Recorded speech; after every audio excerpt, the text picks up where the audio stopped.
Je me suis lancé dans l'aventure suite à... C'est un mélange. Il y a d'une ma pratique, je faisais de la spéléologie, de l'escalade, et la bascule, elle est dans les récits. Moi, je me souviens, c'est le livre de Peggy Boucher, Ma victoire à travers l'Atlantique. Et c'était au tout début des années 2000. Et j'ai lu ce livre et je me suis dit, waouh, j'ai l'impression qu'il faut que je fasse quelque chose d'un peu identique. J'ai l'impression que j'ai quelque chose à sortir de la même envergure.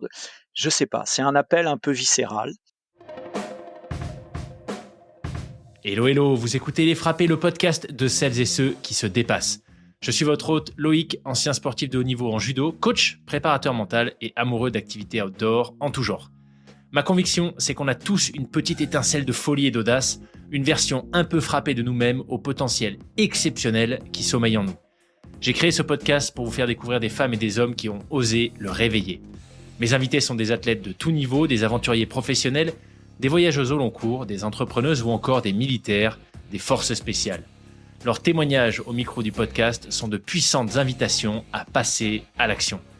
Attention, une écoute régulière peut entraîner des changements positifs irrévocables dans vos vies. Dans cet épisode, j'échange avec un aventurier pas comme les autres, Willy Minec, qui, du 23 novembre au 8 décembre 2024, a vécu une expérience historique singulière, traversé le Gévaudan et le Languedoc en plein hiver sur les 270 km d'une trace historique et dans les conditions les plus proches de celles du XIIIe siècle, sur le chemin de pèlerinage de Saint-Guilhem-le-Désert. Alors quand je dis les conditions les plus proches de celles du XIIIe siècle, eh bien ça veut tout simplement dire qu'il s'est déplacé, qu'il s'est nourri, qu'il était équipé, qu'il s'est orienté, bref, qu'il a vécu exactement comme l'aurait fait un personnage qu'il incarnait en l'an 1271. Un épisode donc qui ravira tous les passionnés d'histoire qui, comme moi, se sont toujours demandé mais comment c'était le voyage au Moyen-Âge. Excellente écoute à vous.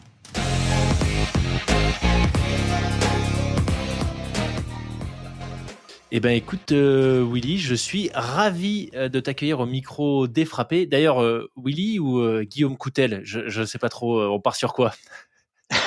Alors partons sur Willy. J'essaie justement j'ai demandé à Guillaume Coutel de me ficher un peu la peste, tu vois ce que je veux dire.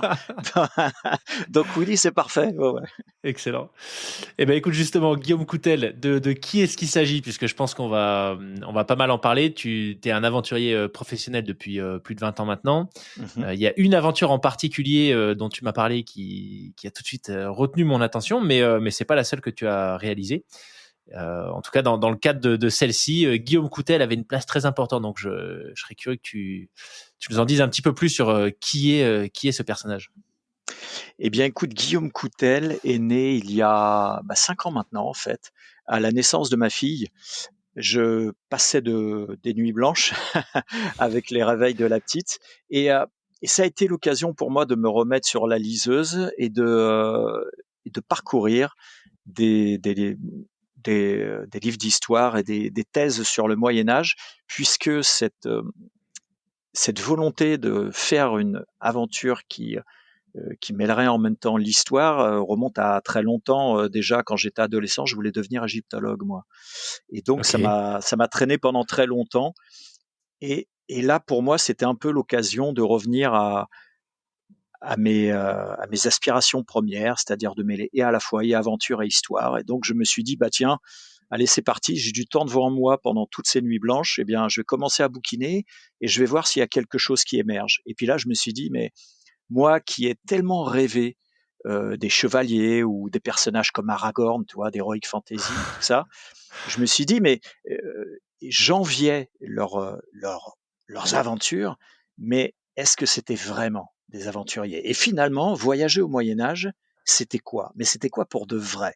Eh ben, écoute, la seule réponse, c'était de faire un bond de 750 ans en arrière et de me mettre dans la peau d'un personnage de l'époque, en l'occurrence un pèlerin, Guillaume Coutel, un personnage fictif que j'ai créé de toutes pièces, mais d'après des sources historiques. Et donc, je me suis mis dans la peau de Guillaume Coutel, artisan coutelier de Saint-Chély-d'Aubrac, qui allait refaire le pèlerinage très populaire au Moyen-Âge, qui était le pèlerinage de Saint-Guilhem-le-Désert. Excellent. Alors là, sans le savoir, puisqu'on n'avait pas échangé sur le sujet avant, tu peux pas savoir comme tu me fais plaisir, parce que tu es le premier invité sur plus de 200 qui mentionne spontanément un personnage de mon univers favori, qui est le Seigneur des Anneaux. D'accord, Donc ok. absolument ravi. Bah je suis voilà, t'as fait ma journée là. Bon, bah super. Yes. Mais ok, excellent. Et donc cette fascination pour le Moyen Âge, ces personnages qu'avec nos yeux d'aujourd'hui on considère comme étant des aventuriers, tu as voulu Mhm. aller explorer donc pour de vrai en te remettant dans les conditions. Au-delà du fait que donc tu disais que ce personnage Guillaume Coutel, tu l'as façonné en te basant sur des récits historiques, des données historiques. Euh, dans quelle dans quelle configuration est-ce que tu t'es placé au-delà de la construction du personnage? Qu'est-ce que ça a impliqué de retourner sur ces routes, tu vois, cet ancien pèlerinage vieux de 750 ans? Dans quelles conditions tu t'es placé pour que ce soit le plus réaliste possible?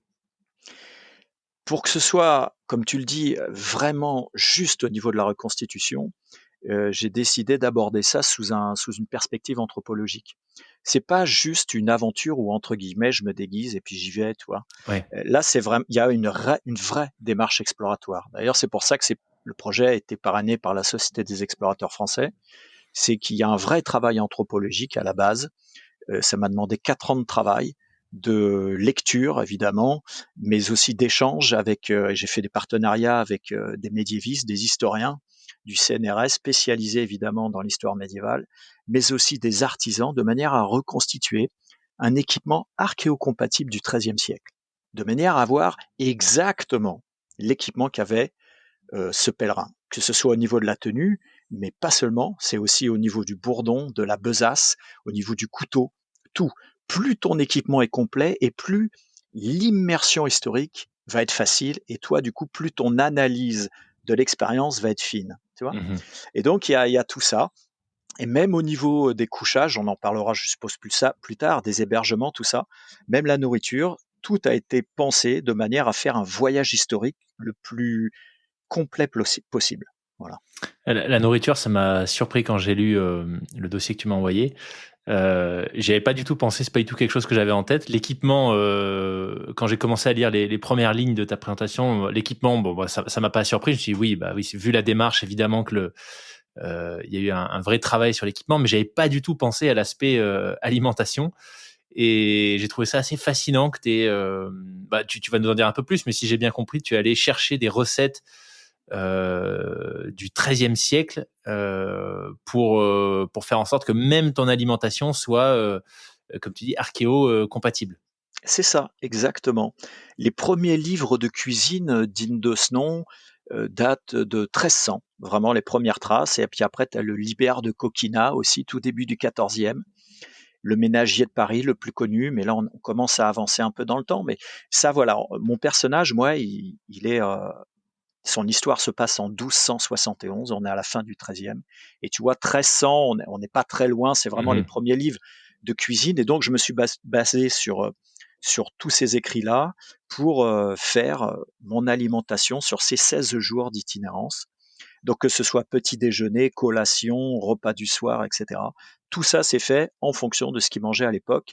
C'est-à-dire, rappelons-le quand même, les États-Unis n'ont pas été découvertes, les Amériques, voilà, Christophe Colomb n'a pas encore mis le pied dessus, ça veut dire qu'on n'a pas la pomme de terre, on n'a pas les haricots verts, les tomates, le maïs, tout ça, les courgettes, tout ça, ça n'existe pas en France. Waouh. Alors attends, du coup, pour ouvrir une parenthèse vraiment sur ce sujet en particulier, ça ressemble à quoi la nourriture des pèlerins du XIIIe siècle dans ce qui allait devenir la France?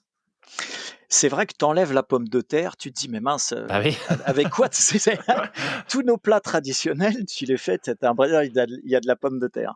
Donc, il y avait tous les, tous les légumes à racines. Donc, tu vas avoir tous les raves, les céleris raves, le chou rave, tu vas avoir les navets, les carottes, tu vas avoir le panais, tu vas avoir lentilles, fèves, ça, ce sont les aliments qui vont notamment t'apporter des protéines. C'est de manière, les végétariens pourront te le dire. Là, on retrouve des aliments qui sont d'époque. Donc, il y avait beaucoup d'amandes aussi en fruits secs oléagineux. Il y avait de la viande. L'avantage, c'est que le XIIIe siècle, ça a été le siècle le plus confortable en termes de train de vie.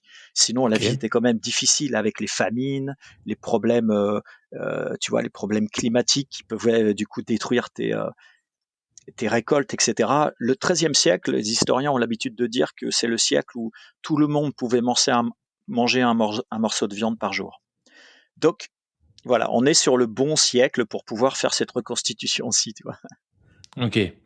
Mais du coup, ça veut dire que en termes de conservation, tu es parti avec tout ce qu'il te fallait pour ces 15-16 C'est jours. ça, ouais. Waouh, ok, ouais. Donc, et des recettes qui ont été préparées dans des bocaux. Les recettes type, donc des porées, j'ai plus trop les noms en tête, mais ce sont les recettes vraiment pures, ça a été fait dans des bocaux. Et après, sinon, j'avais dans des boîtes de conserve, j'avais les légumes, par exemple, tu vois, les lentilles d'un côté, euh, les épinards de l'autre, les blettes, etc. Et en fait, après, j'assemblais les éléments entre eux et je me reconstituais un repas type. Mais sinon, les bocaux, pour avoir les recettes 100% identiques, j'avais les bocaux. D'accord. Et le bourdon, alors, qu'est-ce que c'est que cet accessoire indispensable et caractéristique des pèlerins de l'époque? Tout à fait. Le bourdon, c'est le bâton de randonnée, ni plus ni moins. Mais en même temps, ça fait partie des, vraiment des symboles du pèlerin. Il y a la besace et le bourdon. Ce sont les deux éléments que le pèlerin devait du coup faire baptiser, entre guillemets, enfin bénir plutôt avant de partir. Et ce bourdon, évidemment, c'est un bâton sur lequel on va s'appuyer pour se déplacer. Il va nous aider dans la démarche. Mais au-delà de ça, les conditions de voyage étaient très dangereuses puisqu'on demandait aux pèlerins de signer un testament avant de partir. Donc pour te dire à quel point c'était engager sa vie sur le terrain. Ouais. Donc le pèlerin, le bâton, le bourdon, il avait à sa base une immense pointe en acier forgé qui faisait presque 20 centimètres. Alors sur les 20, tu t'en mets la moitié qui est ancrée dans le bâton, mais tu as quand même une pointe en acier de 10 centimètres. On est loin de la petite pointe de tungstène qu'on a aujourd'hui en bas de nos bâtons de randonnée. Là, c'était vraiment une arme d'estoc destinée à planter les bandits ou les loups qui venaient t'attaquer. Et puis, donc ça, c'est la base. Et puis tout en haut, il y a une grosse boule. Cette grosse boule, soit elle était façonnée, soit au moment où il coupait le bâton sur l'arbre, il le coupait au niveau du nœud. C'est ce que j'ai fait moi. Je l'ai fait comme à l'époque. J'ai coupé l'arbre à la montée de la sève, c'est-à-dire au printemps. Je l'ai écorcé à la plane de charron. Je l'ai redressé à la main et je l'ai sectionné en haut au niveau d'un nœud de branche qui permet d'avoir une grosse boule. Et cette grosse boule, la taille idéale du bourdon, ça doit arriver sous le menton. Comme ça, en fait, tu mets les deux mains sur la boule et tu te reposes. Tu viens poser ton menton D'accord. dessus. Et voilà. Donc il y avait cet aspect-là, mais c'est le deuxième aspect de défense, c'est que cette boule, c'est une arme contendante, c'est-à-dire que en plus de la pointe pour les stocks, tu as l'arme contendante pour pouvoir frapper. Donc c'était vraiment une arme de défense. Fascinant. Fascinant. Tu as mentionné les loups. C'était de ce que tu as pu retrouver en termes de traces historiques. Ça faisait partie des légendes et des craintes de l'époque, ou c'était vraiment avéré qu'on avait, en tout cas dans la région dans laquelle tu as fait ce pèlerinage, il y avait déjà eu des attaques de loups? Alors c'est pas une légende. En revanche, quel crédit peut-on mettre sur le pourcentage d'attaques de loups? Mmh. Ça, on a du mal à le faire, évidemment, hein. Quoi qu'il en soit, il y a beaucoup d'écrits qui parlent des attaques de loups, et notamment même dans les guides de pèlerins, etc. On en parle. Il y a même des évêques qui se plaignent des attaques de loups sur leur territoire. Donc, c'est quelque chose de réel. Il y en avait, et puis il y avait aussi les chiens sauvages. Il faut pas les oublier.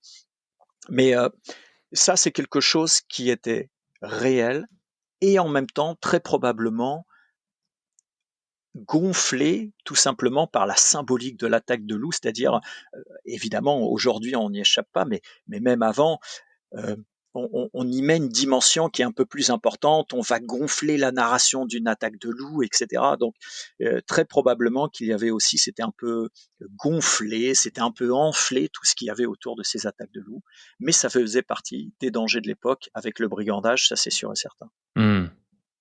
Notamment sur le territoire de l'Aubrac et de la Lozère que j'ai traversé. C'était des territoires à loups. Ouais.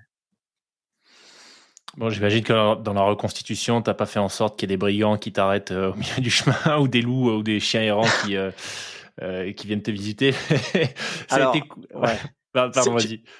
Non, excuse-moi. Ouais, tu pointes évidemment les limites de la reconstitution, c'est-à-dire que ça, c'est des choses évidemment qu'on ne peut pas retranscrire, ne serait-ce que pour moi, c'est vivre avec cette peur tout le long du voyage. Ça, c'est quelque chose que j'aurais aimé vivre dans la reconstitution, j'entends, pas me faire attaquer, mais cette crainte, c'est quel impact ça pouvait avoir sur ton itinérance. Quoi qu'il en soit, j'avais des amis qui s'étaient proposés de m'attaquer. Je dis non, n'allons pas jusque-là. Mais au niveau des loups, figure-toi que j'ai eu ma petite attaque de loup, puisque quand je suis arrivé sur les Cévennes, il y a 2 chiens de chasse qui avaient quitté leur meute. Et bizarrement, les chiens de chasse, normalement, on n'attaque pas les randonneurs, tu vois. Mais là, ils m'ont chargé, ils m'ont attaqué. Et donc, j'ai eu le plaisir de quand même utiliser mon bourdon. J'ai du coup chassé la gueule du premier avec la pointe. Et au premier kiaï, évidemment, ils ont fait demi-tour. Mais j'ai été un peu ravi de cette rencontre parce que je me suis dit, ah, c'est bon, j'ai eu mes petits loups. J'ai pu, tu vois, j'ai pu un peu, voilà, utiliser mon bourdon aussi en arme de défense. Donc ça, c'était la petite anecdote qui m'avait fait sourire pendant l'expérience. Je me suis tout de suite posé la question, sur ces 16 jours qu'ont duré cette aventure de reconstitution, est-ce qu'il y a eu une situation en particulier qui a été difficile ou désagréable à vivre, que tu aurais très facilement pu éviter avec les technologies, l'équipement moderne, si tu avais emmené tout ça avec toi? Alors, figure-toi que les pèlerins n'envisageaient jamais de dormir dehors. Ils n'avaient pas de tente, pas de sac de couchage ni rien. Donc tous les soirs, ils devaient trouver un hébergement. Donc ça pouvait être un monastère, un hôtel-dieu, des hospices, et évidemment chez l'habitant aussi, chez un berger, etc. Mais quoi qu'il en soit, on ne dormait jamais dehors. Toutefois, ça leur arrivait de se perdre ou de sous-estimer la durée de l'étape et de se retrouver en pleine nuit à devoir dormir dehors. Donc nous, dans la reconstitution, il était prévu que je dorme dehors. En plus, on était en période d'hiver, c'était le début de l'hiver, il faisait moins 7 degrés sur les plateaux de l'Aubrac pendant la nuit. Et donc, je me suis dit, bah tiens, ça va être l'occasion, on va le faire et je vais vraiment voir ce que ça donne. Mais là, je me suis confronté à un problème, c'est que ça, c'était moi, Willy, au 21e siècle, qui voulait faire une reconstitution et qui avait un planning. Ah bah tiens, tel jour, on fera le bivouac. Et en fait, le jour où on devait faire le bivouac, c'était historiquement incompatible parce que donc il faisait très froid, des rafales à 77 km/h que la logistique avait relevé à l'anémomètre, et il allait pleuvoir toute la nuit, enfin il pleuvait dans la journée, etc. Le pèlerin, jamais il se lance dans sa journée s'il sait que sa journée va être comme ça. Mmh. Lui, il va pas prendre le risque parce qu'en fait, là, tu pars en hypothermie. Donc, lui, il va pas prendre le risque de mourir. Donc, ça veut dire qu'ils avaient une temporalité qui était différente de la nôtre. Moi, j'avais 16 jours parce qu'il y avait des équipes de tournage. Je devais partir sur le terrain tous les jours et je devais avancer. Eux, c'est différent. Il y avait, si les conditions étaient mauvaises, s'ils étaient malades, s'ils avaient des cloques, si la rivière qu'ils devaient traverser à gué était trop haute, ils devaient attendre qu'elle baisse. Et en fait, donc voilà, il n'y avait pas cette situation d'urgence, il n'y avait pas cette nécessité absolue de partir chaque jour sur le terrain, que nous, avec l'équipement actuel, les GPS, les aménagements tout simplement, les ponts, etc., bien en fait, on fait un peu fi de ces éléments et si on est vraiment motivé, on part sur le terrain, tu vois. Mmh. Là, non, c'était totalement différent. Là, les conditions climatiques et autres faisaient de toute manière en même temps le paysage de ton parcours et c'est eux qui dictaient si oui ou non tu partais sur le terrain. Et voilà. Donc malheureusement, je n'ai pas pu faire cette reconstitution là. J'aurais aimé la faire, mais là, c'était vraiment une démarche de quelqu'un du 21e siècle et on en parlait avec l'équipe et je dis non, en fait, malheur, on va pas la faire. Voilà. Et j'ai pas eu l'occasion de la refaire. J'avais une autre nuit où on pouvait la refaire. Et pareil, là, les rafales sont montées à 90 km/h. Quand tu es en hiver, tu te dis non, enfin, je vais passer en hypothermie. Alors même si moi j'avais un camping-car de logistique où il y avait mon lit en paille, il y avait toute la nourriture dans les bocaux, etc., qui me suivait tous les jours, il me retrouvait le soir. Donc si je faisais une hypothermie, je pouvais me réfugier dedans, mais l'idée, c'était surtout de faire quelque chose de cohérent. Et toi, Ouais. notamment, donc j'étais frustré de ne pas faire ce bivouac, mais j'étais très content d'apercevoir que finalement, de faire l'expérience de la temporalité médiévale. Euh, Parce que là, toi, aujourd'hui, comme tu viens de le dire, avec ton regard du 21e siècle, tu t'es volontairement lancé dans cette aventure où tu es parti marcher 16 jours, mais de ce que tu as pu apprendre, découvrir au cours de tes 4 années de recherche sur ce sujet, pour quelles raisons est-ce qu'on se lançait dans ce type de ce qu'on appelle aujourd'hui aventure, mais je sais pas si à l'époque Mhm. c'était considéré comme une aventure. Tu vois, qu'est-ce qui motivait les gens? Quelles étaient les raisons qui poussaient les gens sur les chemins pour marcher potentiellement 300 km en plein hiver sur l'Aubrac? Bien sûr. Alors, tout d'abord, il y a des chiffres qui vont être très parlants. 98% des paysans de l'époque ne dépassaient pas les 30 kilomètres dans leur vie, Ah oui, d'accord. voire même très probablement les 15. Pourquoi 15 kilomètres? Parce que 15 kilomètres, c'est la distance maximale que tu peux faire sur une journée en aller-retour. Sinon, après, tu es obligé de découcher. Tu vois? Donc, les gens connaissaient extrêmement bien les 15 kilomètres autour de chez eux. Mais au-delà, au-delà des 15-30, bah, c'était tout simplement l'inconnu. Waouh, Alors ça, c'est incroyable. 98% des paysans, mais si on fait même les clercs qui se déplaçaient un peu plus, c'était 87%, enfin 83%, pardon. Ça reste, toi, les gens étaient très mobiles. Voilà, on dit à chaque fois les gens du Moyen Âge étaient statiques. Non, ils étaient très mobiles, mais très mobiles sur 15-30 kilomètres. Ouais. Après, c'était vraiment l'inconnu. Donc, c'est pour ça qu'il y avait quand même cette peur, tu vois, et que peu de personnes voyageaient au-delà. Donc, tu avais les marchands, les pèlerins, on va en parler, les soldats, mais aussi les hommes de loi, les sénéchaux, etc., qui travaillaient pour les rois, les parlementaires, et puis aussi les étudiants, puisque en 1245 est née l'université à Paris. Donc les premières universités sont nées, et figure-toi que l'Erasmus est né en même temps, c'est-à-dire les étudiants étrangers accouraient de toute l'Europe pour en fait aller aux universités de Paris, Montpellier, Bologne, etc. Donc tu avais quand même du monde sur les routes, mais par rapport au pourcentage de la population, très peu. Et en fait, les pèlerins, eux, il y avait plusieurs motivations qui les emmenaient sur le chemin, et notamment à partir en plein hiver. Tu te doutes, si c'est en plein hiver, c'était parce qu'ils n'avaient pas le choix. Ils partaient Mhm. principalement au printemps et à l'été, on se doute bien pourquoi, bien entendu. Mais on a des traces, il y en a certains qui partaient en hiver. Et quand tu pars en hiver, c'est que tu n'as pas le choix. Et quand tu n'as pas le choix, c'est pour demander un miracle. Là, en l'occurrence, mon personnage, Guillaume Coutel, il part sur le chemin parce que son dernier fils est malade, il est mourant.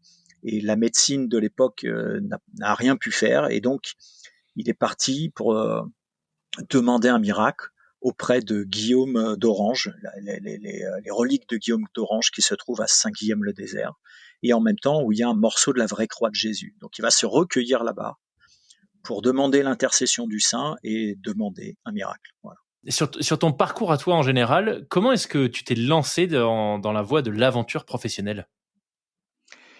C'est, je me suis lancé dans l'aventure suite à, c'est un mélange, il y a d'une ma pratique, je faisais de la spéléologie, de l'escalade, des bivouacs, etc.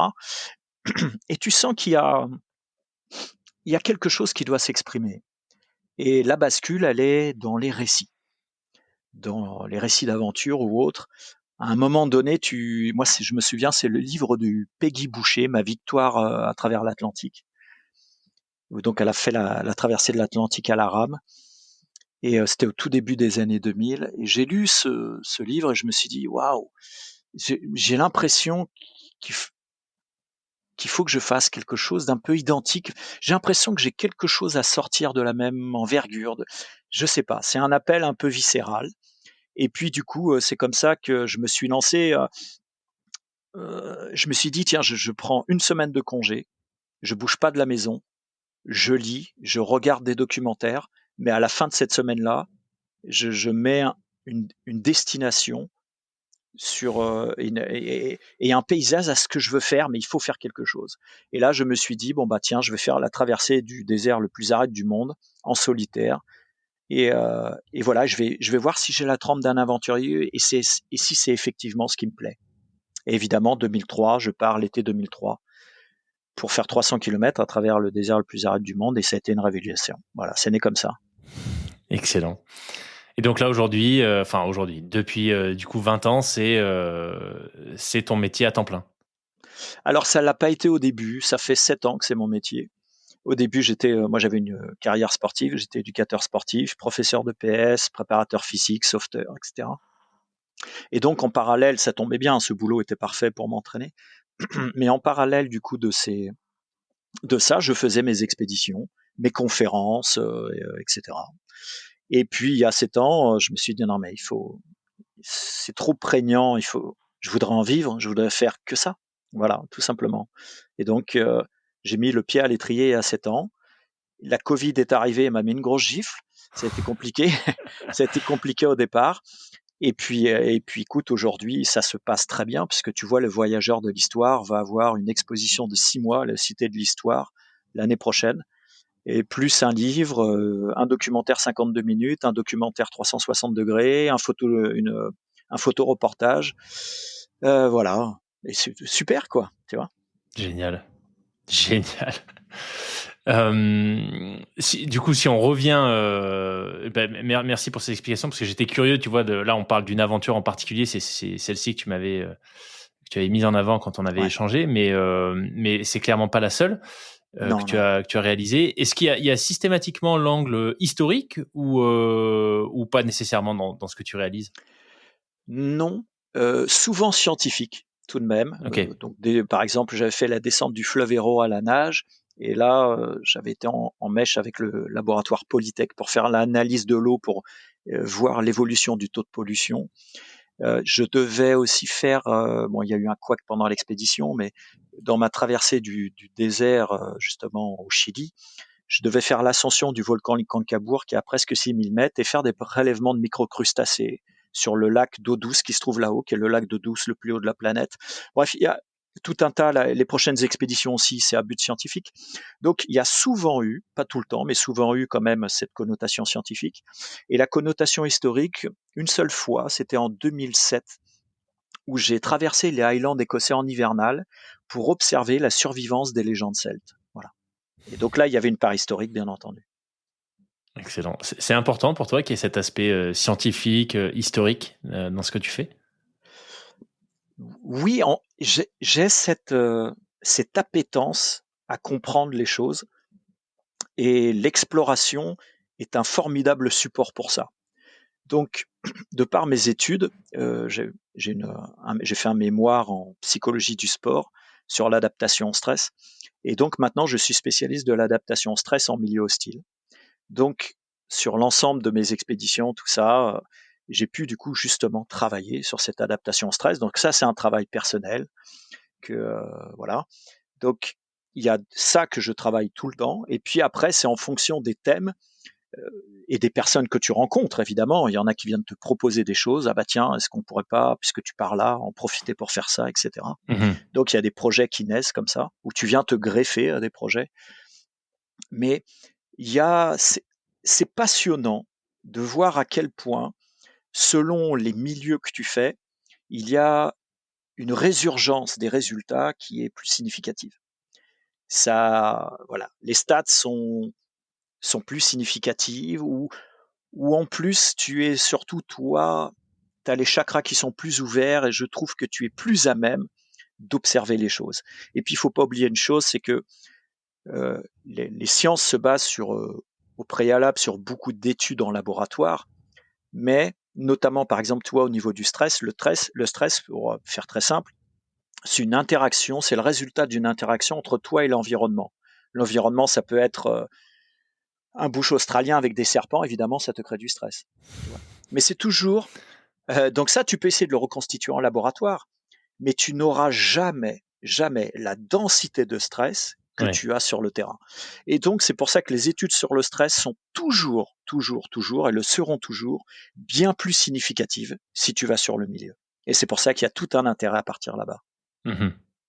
C'est hyper intéressant ce que tu dis. Tu vois, je reviens sur ce que tu viens de partager sur finalement le fait que selon la manière dont tu te lances dans une expédition, une aventure, finalement, tu as tes chakras plus ou moins ouverts.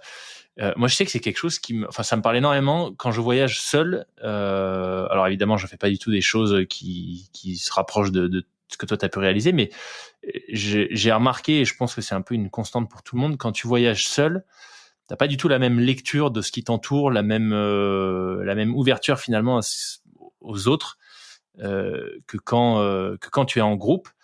Et je suppose, mais là c'est toi qui vas me le dire, que quand tu voyages comme tu l'as fait dans la peau de Guillaume Coutel, en étant globalement, j'imagine, complètement déconnecté. Je suppose que tu n'avais ni GPS, ni carte, ni téléphone pour rester vraiment fidèle à ce que ce personnage aurait pu connaître à l'époque. J'imagine que c'est encore une autre dimension. Par exemple, tu parlais de la météo. Ton équipe devait t'informer de ce qui se passait, mais toi, en temps réel, dans la journée, je suppose que voilà, tu devais être complètement à l'écoute des signes que le vent, tu vois, la nature, les nuages pouvaient t'envoyer. Tout à fait. Du coup, je vais faire un rebond entre. Tu as dit quelque chose de très bien, c'est quand on est tout seul, on a une lecture plus fine de notre environnement. Je vais rebondir là-dessus, je vais te parler de ça, et après, je vais te faire le transfert avec cette expérience historique et de quelle manière, justement, le fait d'être tout seul, de marcher tout seul, dans ces conditions-là, te permet d'affiner ton exploration anthropologique. Quand tu es tout seul, tu dois t'adapter à ton milieu. Il n'y a que toi, tu ne peux pas te reposer sur les autres. Et l'adaptation, elle peut se résumer en 3 mots, c'est observer pour comprendre, puis agir. Tu dois observer ton environnement pour prendre des éléments qui te permettent de le comprendre et du coup d'agir en fonction. Quelque chose de tout bête, évidemment qu'il va te falloir observer la course des nuages, mais il va te falloir aussi observer si tu es sur la neige, la qualité de la neige pour voir si justement elle porte bien, si ça va pas partir sous tes pieds. Pareil, si tu es sur une zone de bouche, tu vas devoir observer une zone pour voir si tu ne vas pas marcher sur une termitière, sur une fourmilière, sur des serpents, sur... En fait, et quand bien même, la manière dont tu vas évoluer sur ton terrain, tu vas repérer les traces d'animaux. Les animaux sont moins bêtes que nous. Ils vivent ici. Si eux, ils partent sur une courbe spécifique, c'est que ils veulent moins se fatiguer. Tu suis souvent les traces d'animaux et tu vas trouver des angles d'attaque quand tu es en pleine nature qui sont souvent très intelligents. Et donc, le fait de devoir observer ton environnement pour pouvoir le comprendre et t'adapter au mieux, eh bien, en fait, tu es sur une forme de ce qu'on appelle la pleine conscience. C'est-à-dire, tous tes sens sont à l'écoute pour pouvoir t'adapter au mieux. Et ça crée du coup une dimension beaucoup plus grande du présent. C'est-à-dire que c'est pour ça que tu es capable de te souvenir, si tu remémores un voyage, tu es capable de te souvenir beaucoup plus du timing de ce qui s'est passé sur une journée. Ah, je me souviens, début d'après-midi, on a fait ça, puis l'après-midi, on est parti là-dessus, etc. Alors que si je te le demande sur ta semaine de travail qui s'est passée il y a un mois, tu t'en seras incapable. Parce que tes chakras sont ouverts, et ils sont ouverts parce que tu n'as pas le choix. Si tu veux t'adapter, tu dois observer pour comprendre, puis agir.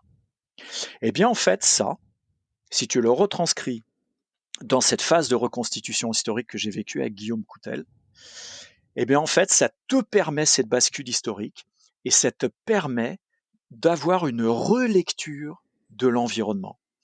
Ta relecture de l'environnement, ça veut dire, tiens, moi, le vent, la météo, la force du courant de la rivière que je vais devoir traverser, etc., à quelle heure tombe la nuit, j'y suis attentif en tant que itinérant, aventurier sur le terrain, mais aussi en tant que pèlerin du XIIIe siècle.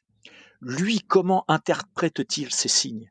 Et ça, c'est génial, c'est que tu vas te baser sur ton environnement, sur l'espace, sur la géographie, pour avoir une réinterprétation de l'histoire. C'est pour ça que je dis que j'ai arpenté l'espace pour interroger l'histoire.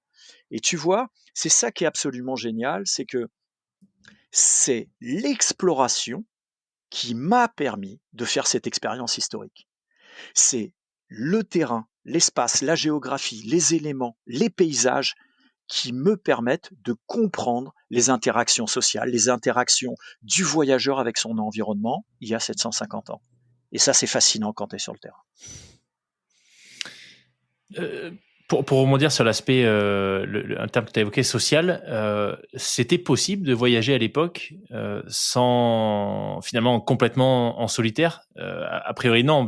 Enfin, tu as évoqué plusieurs fois le fait qu'on, dans la mesure du possible, les pèlerins au XIIIe siècle ne dormaient pas dehors en pleine nature. Donc je suppose qu'il y avait forcément cette notion d'interaction, d'échange, d'entraide. Alors c'est marrant, tu rebondis exactement sur les points forts de l'expérience. C'est très, Voilà, donc ouais. c'est curieux, c'est parfait. Tu me tends du coup des perches. Oui, c'est exactement ça. D'abord, parce qu'il y avait danger de mort, les pèlerins, dans la mesure du possible, ne voyageaient jamais seuls. Ils se greffaient à d'autres pèlerins. Mais évidemment, ça c'est souvent possible quand tu le fais, quand il y a plein de pèlerins sur le chemin. Mais quand tu pars comme Guillaume Coutel en plein hiver parce qu'il a une urgence, tu fais comme tu peux. Surtout quand tu fais ce chemin de Saint-Guilhem-le-Désert, qui est une diagonale du vide, il traverse des espaces sauvages qui sont très peu peuplés. C'est pour ça que je l'ai choisi aussi, parce que la trace est d'une magnifique, mais deux, elle est intemporelle. Voilà. Et donc, il voyageait, si possible, le moins possible seul. Et l'expérience du voyage était foncièrement sociale. On n'envisageait pas le voyage sous une autre forme que celle de la sociabilité. D'une, parce que l'hospitalité. Au niveau des hébergements, on l'a vu, tu devais dormir quelque part. Donc il y avait beaucoup de monastères, hôtels-dieu, hospices, j'en ai parlé. Moi, pour reconstituer ça, je dormais dans les chapelles et les églises. J'avais contacté les diocèses, les paroisses, les mairies. J'avais toutes les autorisations et je dormais dans les chapelles et les églises pour reconstituer cette ambiance-là. Et donc, eux, ils avaient cette hospitalité, mais ce qu'on appelait la caritas, la charité chrétienne. Mais du coup, même la personne lambda se devait de t'accueillir. Pourquoi? Parce que quelque part, à cette époque où on ne parlait pas de religion, on parlait de foi. C'est-à-dire qu'on ne remettait pas en cause, il n'y a pas une notion de croyance, tu n'étais pas croyant. C'est Dieu existait et c'est tout. C'était un fait, ouais. Exactement. Donc tout le monde avait la foi.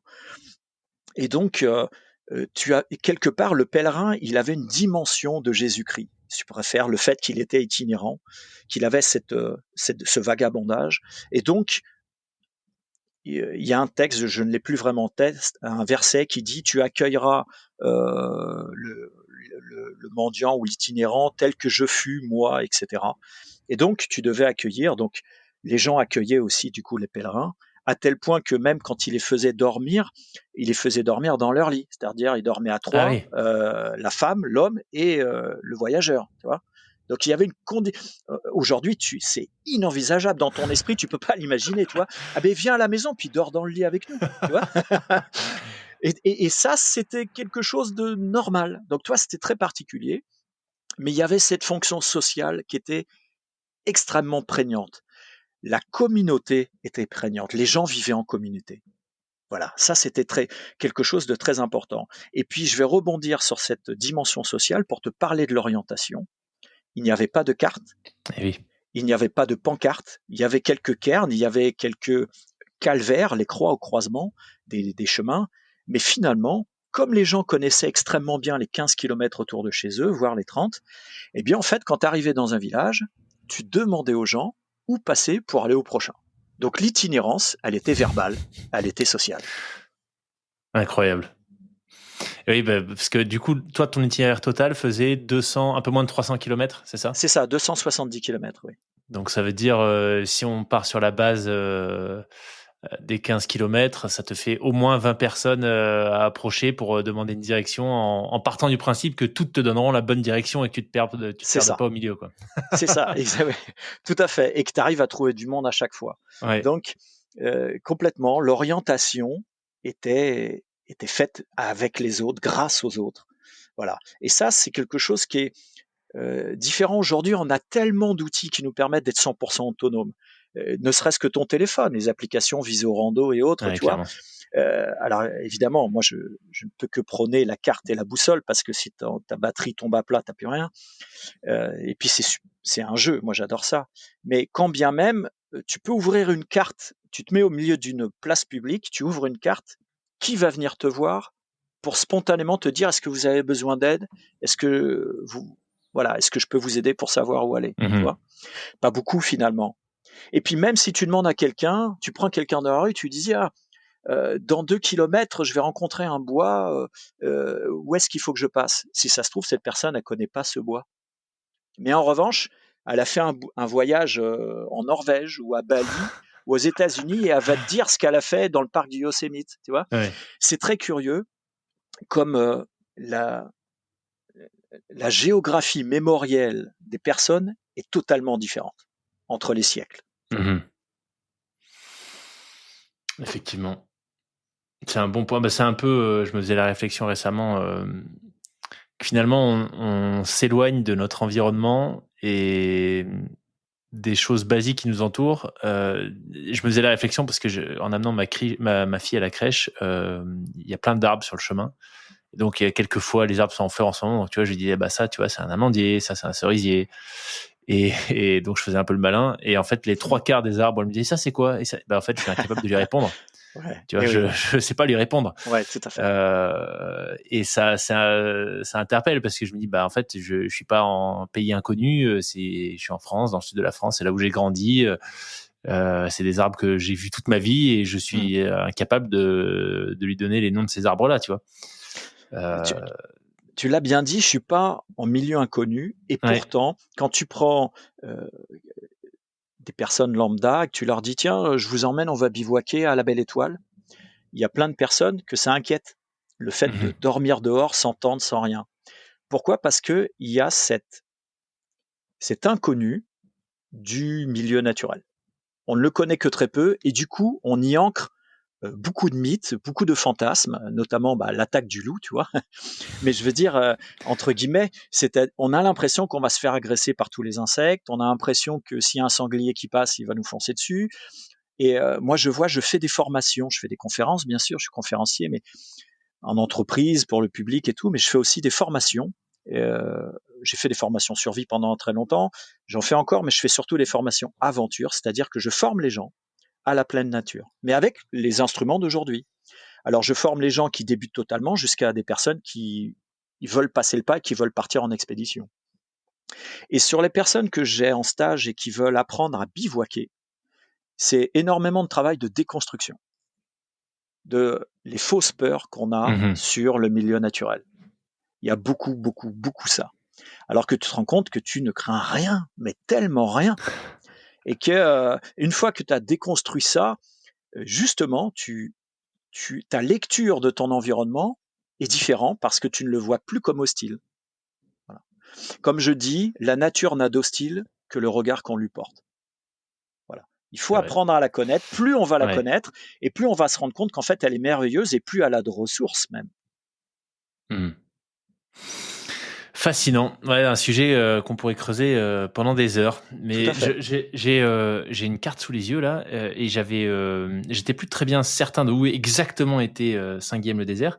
Mais je viens de voir que c'est au sud. Alors là, bon, désolé pour celles et ceux qui connaissent pas très bien ce coin, mais je viens de voir que a priori ton pèlerinage a dû te faire passer pas très loin de la Couvertoirade. Exactement. Tu y as dormi du coup? Non. Parce que c'était en dehors de mon circuit, même si on est sur la même époque. Alors, pour tes auditeurs, donc le chemin de Saint-Guilhem, il part de l'Aubrac, au niveau on est sur une zone du Massif central, et proche sur les terres aveyronaises, Lozère-Aveyron. Et donc, on descend jusqu'à Saint-Guilhem-le-Désert, qui se trouve très proche de Montpellier, donc pas très loin du bord de mer. Et là, on va traverser toute la région des Causses, les gorges du Tarn, etc. Et notamment le Causse du Larzac, on est très proche, et le Causse du Larzac est très connu pour ses cités de Templiers. Voilà. Donc, la Couvertoirade en est une, très réputée, très connue, très médiévale, et du coup très populaire à l'époque, et c'est le XIIIe siècle. Hein. Là, on parle du XIIe, XIIIe siècle sur les chevaliers, voilà, les Templiers. Donc, c'est sur les grandes heures des pèlerinages.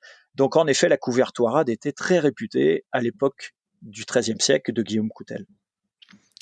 Un tout petit, alors je sais même pas si aujourd'hui on peut appeler ça un village, mais une cité, en tout cas un village templier de l'époque qui est absolument magnifique, super bien préservé. Donc si vous allez dans le coin de Millau en direction de l'Aveyron et autres. C'est Franchement, ça. je vous encourage à vous y arrêter, c'est juste magique. On appelle ça une commanderie. Voilà. Une commanderie. Exactement. Voilà. Yes.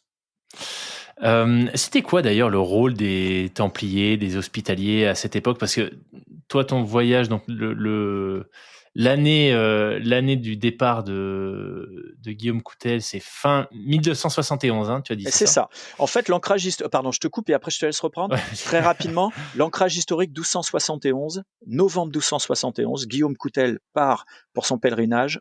En même temps, Marco Polo part pour ce qui sera la plus grande itinérance de toute l'histoire, la route de la soie. Je te laisse continuer. Ok, excellent. J'allais te poser la question justement de l'impact et à quel point est-ce que les ordres templiers, hospitaliers étaient structurants pour l'économie de l'époque, mais aussi dans le cadre, tu vois, par exemple, de pérégrination, puisque ils tenaient également des lieux, je suppose, à forte valeur religieuse. Donc, est-ce que ça, c'est effectivement quelque chose que tu as pris en compte et qui était important à l'époque ou pas tant que ça? Alors, c'est formidable d'échanger avec toi parce que, comme je te dis, tu me fais des perches, tu me tends des perches exceptionnelles. Alors, oui, les Templiers ont eu un rôle majeur parce que donc eux, leur fonction était d'assurer la sécurité des pèlerins, notamment évidemment pour aller à Jérusalem. Voilà. Donc, ils devaient assurer, en terre d'Orient, ils devaient assurer la sécurité des pèlerins, mais pas seulement en terre d'Orient. Il y avait le pèlerinage jusqu'à Rome et puis Compostelle, c'était les plus grands, mais il y en avait plein d'autres. Ils ont gagné en puissance, etc. Et notamment, c'est grâce à eux que les pèlerinages ont eu une telle dimension. Et cette dimension-là, la thèse que je défends, parce qu'il n'y a pas seulement l'étude du voyage médiéval en tant que tel, c'est-à-dire la tenue, etc. L'exploration a été au-delà de ça, puisque je défends aujourd'hui la thèse que la forme du prototourisme, c'est-à-dire les premières formes du tourisme moderne, sont nées avec les pèlerinages du XIIIe siècle. Je ne dis pas le XIe, je ne dis pas le XIIe, je dis bien le XIIIe. Il y a tout un tas d'éléments, comme la mercantilisation du voyage, la promotion de la destination, etc., puisqu'on voit les premiers guides de pèlerins, bref. Et les Templiers y ont fortement, ça a contribué à cette naissance du prototourisme, c'est les premières formes du tourisme moderne. Ils y ont contribué parce qu'en fait, ils ont sécurisé les axes de voyage et donc ils ont aidé à ce développement majeur. Et au-delà de cette naissance du prototourisme, il y a aussi, on considère que le terme de voyageur au sens même, avant on parlait plutôt de déplacement que de voyage. Mais le voyage au sens comme on l'entend aujourd'hui, on considère qu'il est né au XVIe siècle. Moi, je défends l'idée qu'il est né avec certains pèlerins, pas tous, mais certains pèlerins du XIIIe siècle. Là, on pourra en parler des heures, c'est un sujet de thèse, mais je te cache pas que c'est évidemment très loin d'être stupide. Tout ça, c'est référencé, c'est sourcé, c'est confronté à des sources historiques. Mais pourquoi je te dis ça? Parce que il y a certains pèlerins de l'époque qui, en fait, on s'est aperçu, on a des traces qui finalement ne partaient pas en raison première pour faire un pèlerinage, mais ils partaient pour découvrir. Et ça, pour l'époque, c'est totalement subversif. Avant, on considérait que le voyage ne pouvait être qu'utile et raisonné. Il avait une fonction. On ne partait pas pour soi. Personne ne partait pour soi. Comme on peut le faire aujourd'hui. Je pars en voyage et ce sont nos vacances. Là-bas, avant, non. Avant le XVIe siècle, non. Eh bien, moi, je défends par rapport à des sources et par rapport à mon vécu, à cette expérience exploratoire, expérientielle, je défends qu'il y a certains pèlerins qui, eux, l'ont fait. Et les premiers voyageurs sont nés ici. Voilà. Tu as évoqué les grands pèlerinages, du coup, Jérusalem, Rome, et ça m'a tout de suite, j'ai tout de suite fait le lien avec ce que tu expliquais sur la navigation, la dangerosité des routes. Aujourd'hui, tu vois, quand on lit des récits sur l'histoire des croisades, justement des pèlerins partis de Bretagne pour aller jusqu'à Jérusalem, bon. ça nous paraît, on comprend que c'était un long voyage parce que en termes de kilomètres, ça fait loin. Si tu prends l'avion, c'est quelques heures. Mais par rapport à tout ce que tu viens d'expliquer, en fait, même si j'ai pas vécu cette aventure, juste en écoutant ton récit, ça change déjà un petit peu mon regard sur l'ampleur absolument colossale d'une entreprise comme celle-ci à l'époque. Parce que là, on n'a pas encore parlé des langues, mais je sais pas si sur un territoire, tu vois, est-ce que sur une distance de 300 kilomètres, la langue était déjà uniformisée ou il y avait des différences micro-régionales, par exemple? Tu vois, rien que le terme langue doc, c'est qu'on Oui. parlait la langue doc. Il y avait aussi la langue d'Oil. Donc, tu avais des patois. Et donc, effectivement, imagine-toi, ce gars part de l'Aubrac, il n'a pas vu au-delà des 15 kilomètres, 30 parce que c'est un marchand, mais il arrive, il a des accents qui sont différents, des langues Ouais. qui sont différentes, des senteurs, le romarin, les choses comme ça, des légumes, des épices qui sont différents. C'est un voyage sur, dans tous les sens du terme et dans tous les sens en même temps. C'est-à-dire que au niveau de l'odeur, au niveau des sons, au niveau de... T'imagines que la découverte, elle est vraiment dans les 5 dimensions. C'est au niveau des 5 sens. C'est une découverte sensorielle. Le voyage, il est totalement sensoriel. Et il faut essayer de se mettre à la place de ce personnage. Il doit vivre ça comme une révolution personnelle, tu vois. Et ça, dans la notion justement de la naissance du voyage et du tourisme, il faut s'imaginer que ça puisse être une rupture spirituelle, intellectuelle, violente. De se dire, mais en fait, ça fait des années que je vis dans un rayon de 15-30 kilomètres et je découvre que le monde, c'est ça. Mhm. Quand tu arrives à 1 heure et demie de Saint-Guilhem-le-Désert, tu passes un col qui s'appelle le Cap du Ginestez, et là, tu vois la mer pour la première fois. La mer, à cette époque, mais si tu pars pour la route des Indes, tu pars pour l'Orient, c'est incroyable. C'est incroyable. Ce personnage, ça fait 16 jours qui joue sa vie sur les chemins, et là, t'imagines cet élan d'émotion qu'il doit Mhm. subir à la vue de la mer. Nous, on a cette blase un peu, tu vois, on a cette perte de symbolique de la dimension du paysage, de la beauté de ce qu'on peut voir, tellement on a en même temps cette formidable capacité du déplacement sans limite.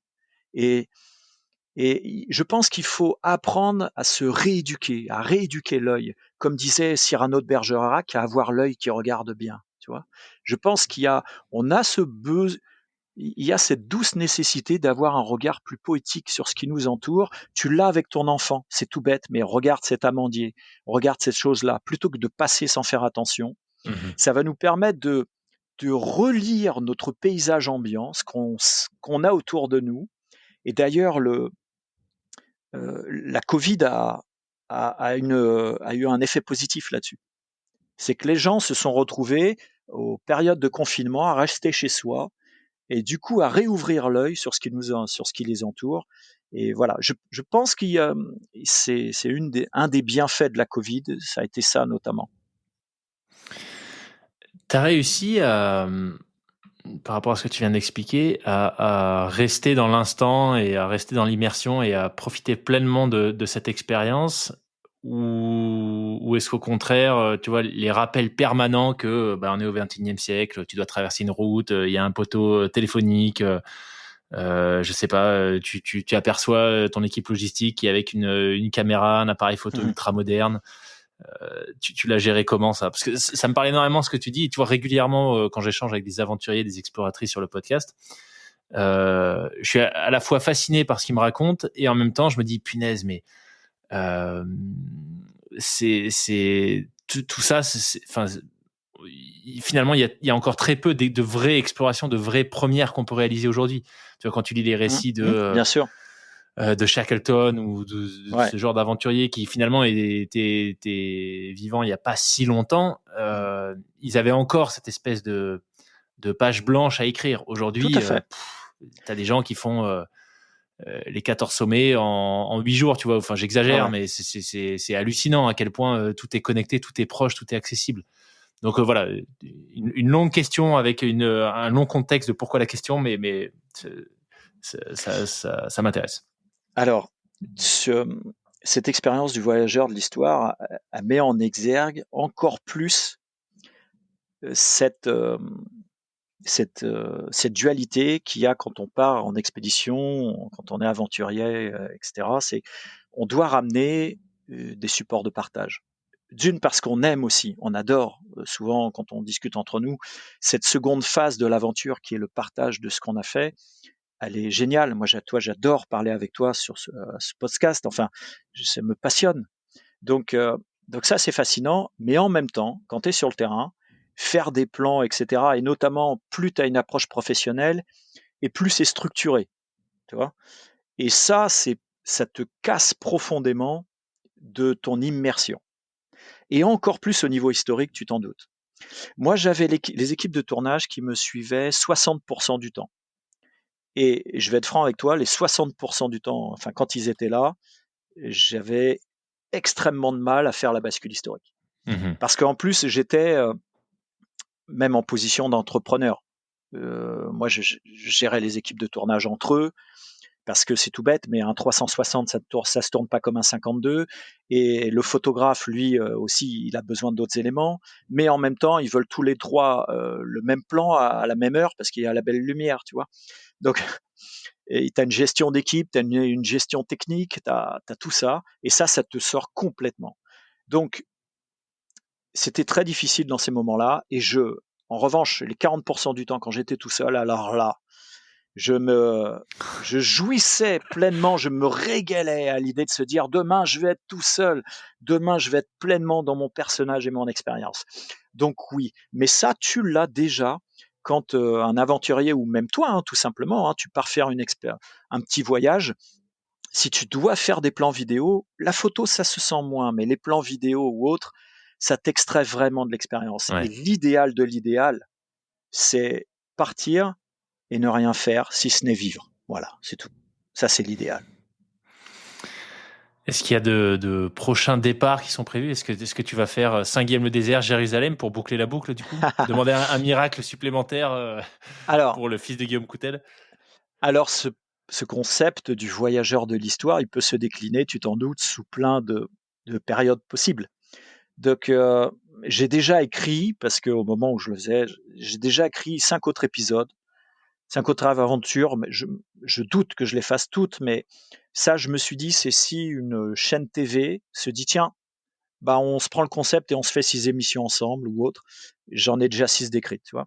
Donc, notamment au néolithique, j'adorerais. Dans la peau de Otzi. Otzi, tu sais, c'est le chasseur du néolithique qui a été retrouvé et sur l'arc alpin qui était congelé, qui a été extrêmement bien conservé. Et donc, j'aimerais faire une reconstitution à la période néolithique. Mais je suis pas certain, ça demande tellement de travail historique et tout. Je pense que je vais m'abstenir de le faire, ne serait-ce que pour conserver mon couple, si tu vois ce que je veux dire, parce que ça m'a pris trop d'investissement. Non, et puis là, je me suis rapproché d'un laboratoire pendant le voyageur de l'histoire. J'ai rencontré un enseignant chercheur sur le chemin. On a discuté et puis il me dit bah, écoute, ça tombe très bien. Moi, je voudrais faire tester des biocapteurs qui sont sur des vêtements, mais dans des conditions extrêmes.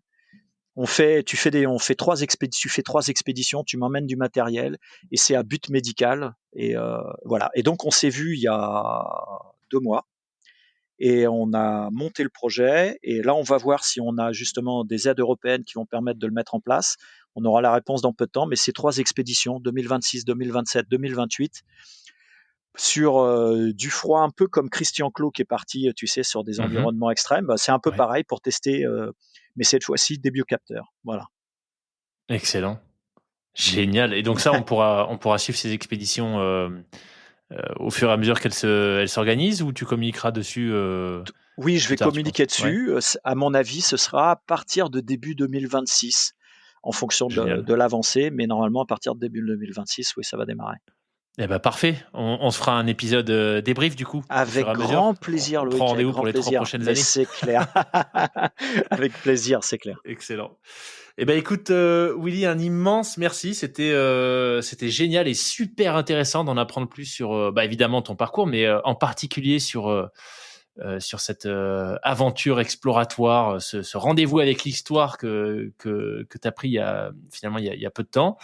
S'il y a certaines personnes qui nous ont écouté qui souhaitent en apprendre plus, les liens sont en description de l'épisode vers ta chaîne YouTube. Il y a le teaser, au moment où on enregistre, il y a seulement le teaser qui est en ligne, mais si voilà, je ne me c'est trompe pas, vieux teaser. C'est le teaser vieux qu'on teaser. a fait il y a 1 an pour chercher les partenaires. Le teaser du documentaire, des 2 docus d'ailleurs, le 360 et le... t'as 2 teasers, mais qui ont été tournés il y a 1 an. Teaser 360 et 52 minutes, docu classique. Et les vrais teasers sur les images qu'on a tournées pendant l'expérience, eux, vont sortir au mois de juin. Fabuleux. Voilà. Fabuleux. Donc ce sera aussi sur la même chaîne YouTube. Exactement, tout à fait. Azimut et compagnie. Voilà. Azimut et compagnie. Excellent.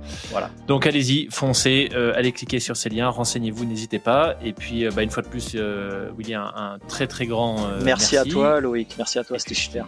À bientôt du coup. À très bientôt. Bye bye. Salut. Merci d'avoir écouté cet échange avec Willy ou Guillaume Coutel. J'espère que cette plongée au cœur d'un voyage du XIIIe siècle vous aura fasciné autant que moi. N'hésitez pas à partager cet épisode autour de vous et de manière générale à parler du podcast. Vous le savez, c'est une excellente manière de remercier tous ces invités exceptionnels qui viennent témoigner au micro du podcast. Je vous rappelle que pour soutenir financièrement le podcast, c'est faisable sur Tipeee, tipeee.com/les-frappés. Le lien est en description et c'est à partir de 1 € par mois. Un immense merci à toutes celles et ceux qui ont déjà franchi le pas. Je vous souhaite une excellente journée et je vous dis à très bientôt pour un nouvel épisode dans lequel on va parler d'une immense expédition à la rame sur plus de 16 000 km.